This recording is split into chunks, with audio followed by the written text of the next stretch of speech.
Alam naman natin na ang turingan ng Don Bell ay talaga nga namang kinaiinggitan at marami nga ang nagsasabi na sana all may Bell na sa buhay. Kay Donnie Pangilinan kung saan ang kanya nga mismong kaibigan sa taping na si Anthony Jennings ay may sinabi nga talaga patungkol kay Donnie at Bell. Kaya naman ngayon nga ay kilig na kilig ang marami at himlay na.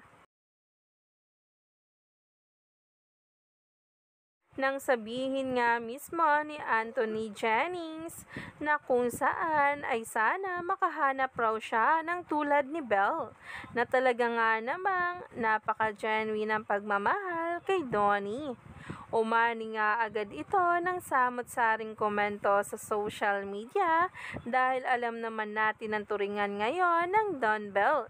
Sila lang daw talaga ang nakakaalam sa totoong estado.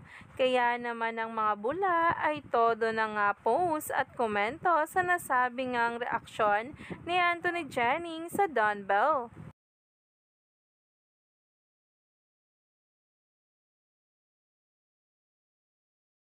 Marami na nga talaga ang kinikilig sa Don Bell at nahuhook na kahit co-artist nito at katrabaho sa kanilang teleserye na Can't Buy Me Love ay hindi may tanggi ang kilig ngang hatid ng Don Bell.